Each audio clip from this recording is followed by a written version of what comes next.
ఒక వ్యక్తి తన భార్య గురించి చెడుగా చెప్పగా ఒక పెద్దాయన ఇలా సమాధానం ఇచ్చారు. నీవు వంట చేయించుకునే వ్యక్తి ఎవరు? భార్య. నీ ఇంటి శుభ్రత చూసుకునే వ్యక్తి ఎవరు? భార్య. నీ ఇంటి నిర్వహణ చూసుకునే వ్యక్తి ఎవరు? భార్య. నీ ఇంటి ఆస్తి ధనం కాపాడే వ్యక్తి ఎవరు? భార్య. నీవు అనారోగ్యంగా ఉన్నప్పుడు నిన్ను శ్రద్ధగా చూసుకునే వ్యక్తి ఎవరు? భార్య. నీ పిల్లల గురించి శ్రద్ధ తీసుకునే వ్యక్తి ఎవరు? భార్య. నీ సంతోషం బాధలకి తోడుగా ఉండే వ్యక్తి ఎవరు? భార్య. అప్పుడు ఆ పెద్దాయన అడిగారు, ఇవన్నీ పనిచేసే పని మనిషి నీ భార్య అయితే మరి నీ పని మనిషిపైనే నువ్వు డబ్బు ఖర్చు పెడుతున్నావా అని. అప్పుడు ఆ వ్యక్తి లేదు.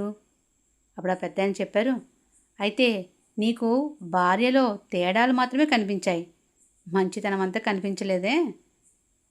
ఒక యువతి తన తల్లిదండ్రుల ఇంటిని వదిలి నీ ఇంటికి వస్తుంది. ఆమె భావాలు కష్టాలను అర్థం చేసుకొని చిన్న చిన్న తప్పులను విస్మరించాలి. ప్రతిరోజు కొత్త విషయం తెలుసుకో, తనని ప్రేమగా చూసుకో అని చెప్పారు.